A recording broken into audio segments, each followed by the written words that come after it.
chers abonnés, je découvre une information, encore une fois, que je souhaite partager avec vous sur le rôle trouble que joue le régime sanguinaire du Togo. Je veux, par cette vidéo, alerter les populations africaines, alerter la jeunesse burkinabé et mettre en garde les autorités du Burkina Faso.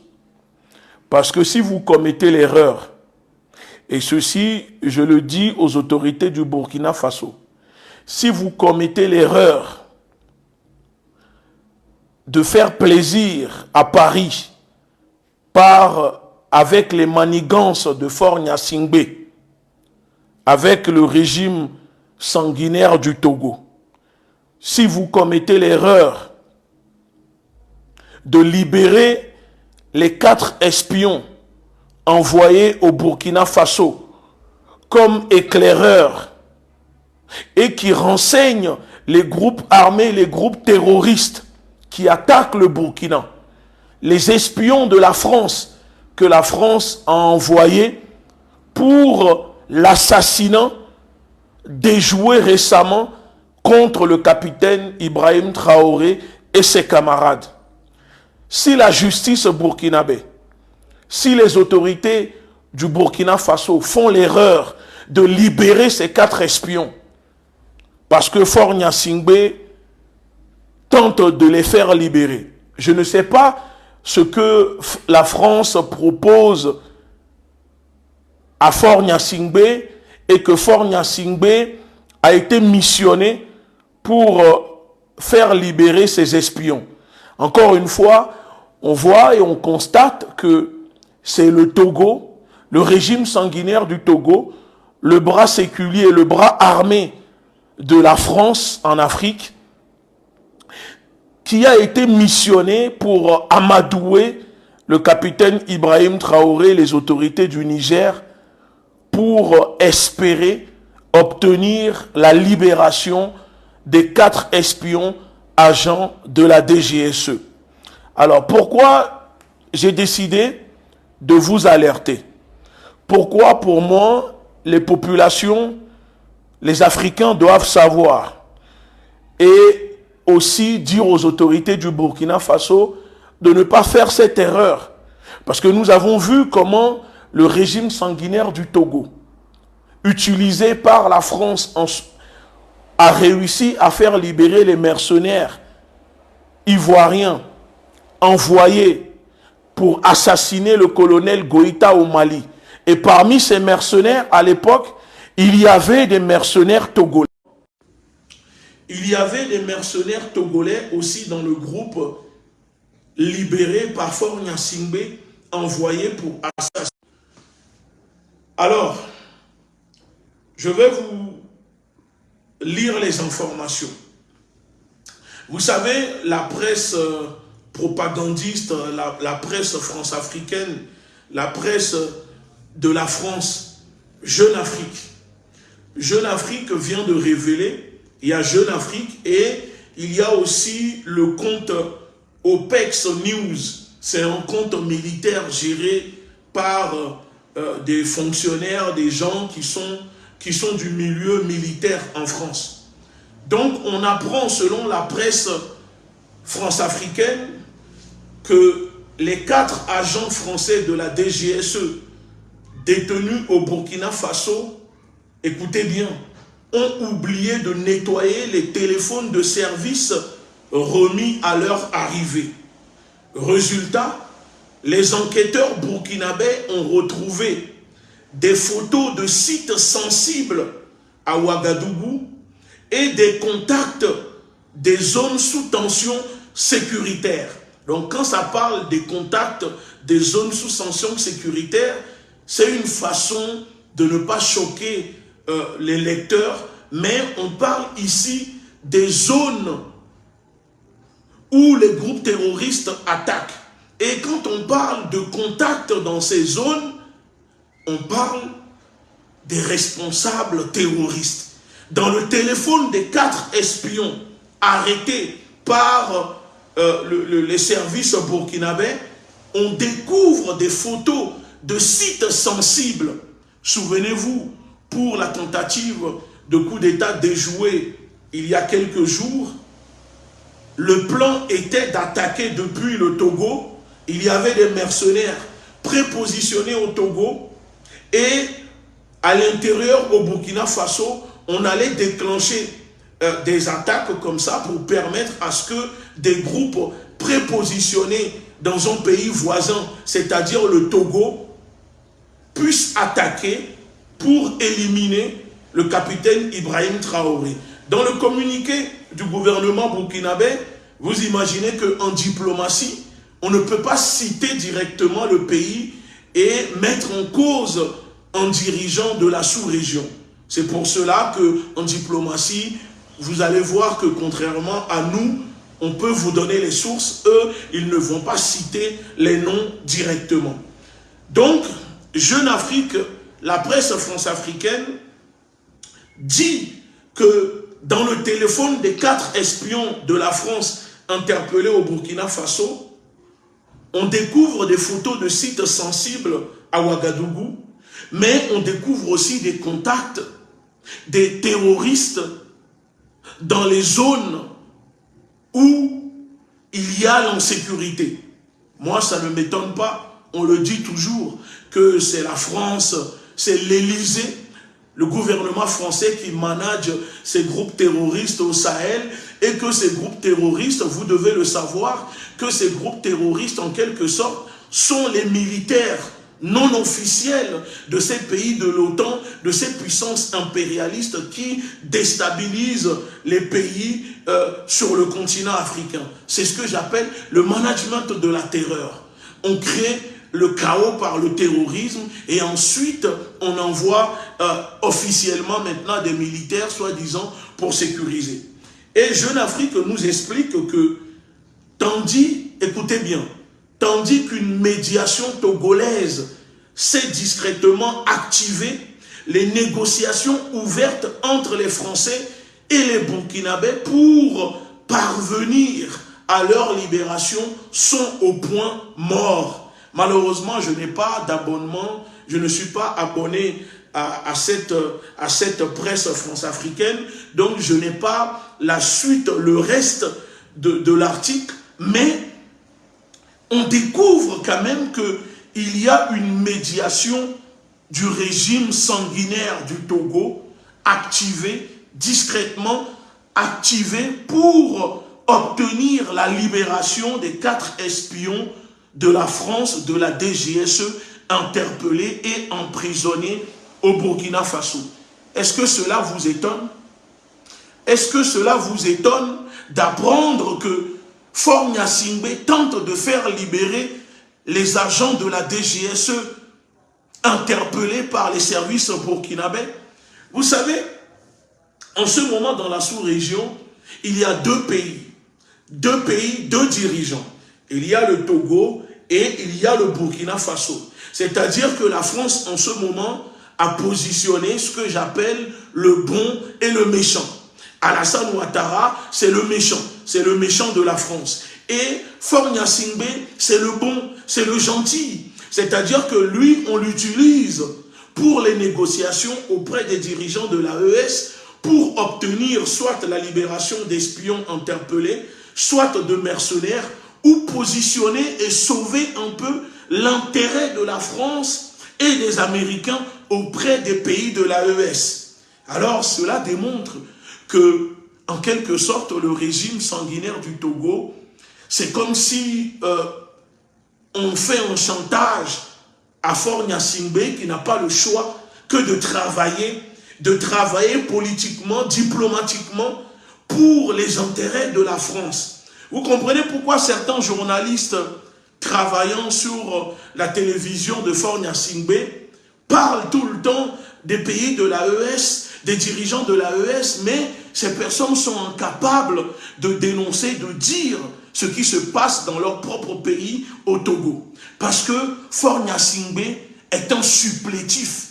Ce batracien est là pour servir l'intérêt de la France. Ce n'est pas terminé. Quand on va sur le site le compte de OPEX News, regardez, pour ne pas que les gens disent que ce n'est pas vrai, je vous montre, hein, les articles sont disponibles, vous pouvez vérifier, et même l'article de la presse propagandiste Jeune Afrique est aussi disponible, vous pouvez consulter l'article dessus, si vous êtes abonné, ça vous laisse, regardez, je vous montre, agent français de la DGSE détenu au Burkina Faso, coulisses d'une affaire d'État. Regardez, vous voyez, c'est sur le site. Voilà bientôt 2 mois que 4 membres des services de renseignement français ont été arrêtés à Ouagadougou. En échange de leur libération, l'agent Ibrahim Traoré réclame l'extradition de plusieurs personnalités burkinabées, dont Djibril Bassolé et François Compaoré. Très bonne nouvelle. Voilà ce qu'il faut faire. Nous félicitons les autorités burkinabées pour cela. Voilà. Il ne faut pas libérer les 4 en même temps. Vous en avez 4. Ça veut dire que la France extrade le frère de Blaise Compaoré, François Compaoré et Djibril Bassolé. En échange, vous libérez un seul agent de la DGSE. Il est hors de question de libérer personne par personne. Un agent de la DGSE contre les 2 personnes. D'ailleurs, là, vous avez bien commencé. Et on apprend dans cette presse que c'est une affaire d'État qui dure et qui risque fort de s'éterniser. Le 1er décembre, 4 agents français de la Direction générale de la sécurité extérieure, DGSE, étaient interpellés à Ouagadougou 48 heures après leur arrivée dans la capitale burkinabé. Souvenez-vous, la diplomatie française, l'Élysée, Macron avait dit que ce n'étaient pas des agents de la DGSE, mais que c'était des techniciens informaticiens. Que c'était des informaticiens munis d'un passeport diplomatique à qui dans leur téléphone on retrouve des photos de sites sensibles à Ouagadougou et des numéros des contacts de chefs terroristes dans les zones où ces groupes terroristes attaquent. Malheureusement, je n'ai pas accès au reste de l'information. Alors maintenant, quand on va sur le compte de OPEX News, on peut lire ceci, que les 4 agents français de la DGSE détenus au Burkina Faso ont oublié de nettoyer les téléphones de service remis à leur arrivée. C'est ce que j'étais en train de vous dire. Résultat, les enquêteurs burkinabés ont retrouvé des photos de sites sensibles à Ouagadougou et des contacts de certains chefs terroristes, c'est-à-dire dans des zones sous tension sécuritaire. Imaginez, à Paris, ce dossier semble susciter l'ire d'Emmanuel Macron contre la DGSE et précipiter le limogeage de son directeur Bernard Hémier. Pour ceux qui vivent en France, vous avez dû remarquer récemment que l'ancien directeur de la DGSE a été licencié et que maintenant à la tête de la DGSE, je crois que c'est une femme qui a été placée, ou si je ne me trompe, je crois un ancien responsable du GIGN. Je crois, je me trompe. Dites-moi dans les commentaires si c'est une femme ou si c'est l'ancien, je crois, je confonds avec la DGSI, je crois. Mais je crois que c'est un responsable du GIGN qui est placé à la tête de la DGSE. Dites-moi ça dans les commentaires. Tandis qu'une médiation togolaise s'est discrètement activée, les négociations ouvertes entre les Français et les Burkinabés pour parvenir à leur libération sont au point mort. Et je viens de vous dire ce que réclament les autorités burkinabées si éventuellement le Burkina Faso devrait libérer ses espions interpellés à Ouagadougou. Et en même temps, le Canard enchaîné a publié un article aujourd'hui disant que censure au Quai d'Orsay pour éviter des révélations sur le fiasco africain de Macron, le ministère interdit le livre de l'ambassadeur, souvenez-vous, Sylvain Itete de France au Niger, document Canard enchaîné. Ça veut dire qu'en ce moment, rien ne va pour Macron. Regardez, c'est la lettre envoyée par le ministère pour interdire la sortie du livre de l'ancien ambassadeur Sylvain Itete au Niger. Donc, qu'est-ce que cela veut dire? Cela veut dire que en ce moment, c'est le régime sanguinaire, c'est Faure Gnassingbé qui sert l'agenda de la France dans la sous-région auprès des dirigeants des pays de l'AES. Ça veut dire que Faure Gnassingbé, en ce moment, tente d'obtenir la libération de ses espions. Alors que dans le même temps, dans son propre pays, Faure Gnassingbé, le joaillier qui enferme tout ce qui bouge, en ce moment au Togo, il a même enfermé son propre frère. Il y a des prisonniers politiques qui sont enfermés. Il y a des civils qui sont enfermés au Togo, torturés. Certains sont morts. Faure Gnassingbé ne les libère pas. Mais Faure Gnassingbé fait médiation pour libérer des espions interpellés par les autorités burkinabées. Alors, puisqu'ils savent qu'ils ne peuvent pas les libérer et que les autorités du Burkina Faso refusent de libérer ces espions, alors on veut faire un coup d'État, assassiner le capitaine Ibrahim Traoré, un plan préparé depuis le Togo par un certain Damiba, à qui le gouvernement togolais a remis des passeports pour faire évacuer sa famille quelques jours avant la date de ce coup d'État déjoué. Et puisque maintenant le coup d'État a été déjoué, forcément on ne peut pas libérer ces espions. Alors Faure Gnassingbé tente d'obtenir la libération de ces personnes. Alors je fais quelques suppositions. Dites-moi dans les commentaires, pour quelles raisons et qu'est-ce que Paris propose à Faure Gnassingbé, au gouvernement togolais, pour faire libérer ces espions? En échange de quoi? À votre avis, vous imaginez bien que Faure Gnassingbé ne fait pas de médiation gratuitement. Faure Gnassingbé n'a pas fait la médiation entre le Mali, le Burkina et la Côte d'Ivoire pour faire libérer les mercenaires qui sont partis pour tuer, assassiner le colonel Assimi Goïta gratuitement. Vous imaginez bien que derrière, Faure Gnassingbé obtient forcément quelque chose. Alors, à votre avis, qu'est-ce que Faure Gnassingbé obtient en échange de la France pour agir? Ça veut dire qu'on a donné carte blanche à Faure Gnassingbé. Faure Gnassingbé est le loup dans la bergerie. Faure Gnassingbé, c'est le bon que la France utilise. Et je vous avais déjà prévenu, il y a 2 ans de cela, je vous avais dit que selon des informations, selon nos sources, la France avait mis la pression à Faure Gnassingbé pour faire comprendre à ce dernier, même quand il était venu en visite et que je suis parti le faire déloger de son hôtel, que la France menaçait Faure Gnassingbé d'un coup d'État si ce dernier ne se mettait pas à disposition de la France et ne jouait pas le jeu du panafricanisme pour amadouer l'opinion africaine et profiter un peu de ce vent panafricain qui soufflait en ce moment dans les anciennes colonies de la France, ces camps de concentration.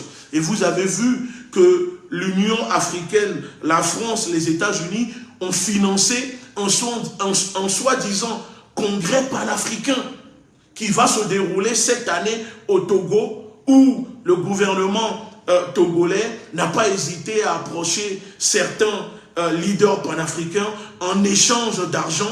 Robert Doucet a tenté de recruter au sein de la communauté panafricaine certains leaders panafricains. Puisque moi-même, les personnes travaillant pour le gouvernement togolais pour organiser ce congrès panafricain n'ont pas hésité à m'approcher en me proposant de me calmer, de ne plus attaquer, de ne plus dénoncer la corruption, l'injustice, la politique sanguinaire, les assassinats, tout ce qui se passe, le néocolonialisme au Togo, dans le camp de concentration au Togo. En échange, ils allaient m'inviter pour participer à ce congrès à Lomé. Et j'ai répondu que cela ne m'intéressait pas. Que le jour où je mettrai les pieds à Lomé au Togo, dans mon pays, ça veut dire que le régime sanguinaire du Togo est tombé. Mais je n'ai pas besoin de faire de compromis. Je n'ai pas besoin de vendre mes convictions pour qu'on puisse m'inviter à Lomé. Et la personne m'a dit, si tu veux, on peut même te proposer de l'argent parce qu'en ce moment, on le propose à d'autres panafricanistes. J'ai dit, cela ne regarde que ces personnes. Moi, cela ne m'intéresse pas. Donc, quand vous allez voir cette année, des soi-disant panafricanistes, journalistes et autres au Togo, sachez-le qu'il y a une valise de l'argent distribué en ce moment pour recruter au sein de la communauté panafricaine des leaders panafricanistes comme nous et certains vidéastes qui font des vidéos, qui font des analyses pour faire la propagande du gouvernement sanguinaire togolais. Et la personne qui dirige cela, c'est le ministre des Affaires étrangères, Robert Doucet. Moi, je vous le dis. Donc, voilà ce que je voulais vous faire savoir, que encore une fois, on attrape le gouvernement togolais, Faure Gnassingbé, en train de faire médiation pour obtenir la libération des 4 espions de la DGSE interpellés au Burkina Faso. Cela doit nous faire réfléchir. Pour ceux qui pensent que Faure Gnassingbé et son gouvernement sont devenus des panafricanistes, moi je n'ai jamais vu un panafricaniste faire médiation pour faire libérer des espions de la France interpellés dans un pays africain. Je ne pense pas que demain, si Thomas Sankara était en vie, paix à son âme, Thomas Sankara allait servir de médiateur pour faire la médiation, pour faire libérer des espions interpellés, par exemple au Togo, qui sont partis envoyés pour déstabiliser le Togo. Vous voyez ou pas la différence entre être panafricaniste et avec des convictions panafricaines et se mettre la veste de panafricaniste pour duper les populations. Un panafricaniste ne fait pas libérer des gens, des espions, pour l'intérêt de la France. Faure Gnassingbé travaille pour la France. Et le jour que le coup d'État patriotique aura lieu au Togo, j'espère que les militaires ne laisseront pas Faure Gnassingbé s'échapper. J'espère que les militaires patriotes togolais ne laisseront pas ce batracien quitter le Togo. Parce que si vous le laissez, la France va le récupérer pour service rendu à la nation française. Depuis 60 ans, la famille Gnassingbé, de père en fils, travaille pour la France et rendent service pour la France. Ils ne sont pas là pour défendre l'intérêt des Africains. Sinon, Faure Gnassingbé ne tenterait pas en ce moment de vouloir faire libérer les espions arrêtés au Burkina Faso. Voilà l'information que je voulais partager avec vous. Maintenant, je vous invite, laissez-moi vos avis dans les commentaires. Est-ce que pour vous, c'est un comportement de panafricaniste, faire libérer des espions arrêtés au Burkina Faso? Et pourquoi Faure Gnassingbé procède ainsi? C'est forcément parce que l'Élysée lui donne carte blanche et que c'est un agent de la France-Afrique. C'est pour cela qu'il travaille pour eux. Sur ce, bonne soirée. La révolution est en marche. Armons-nous idéologiquement. On est ensemble. Ciao.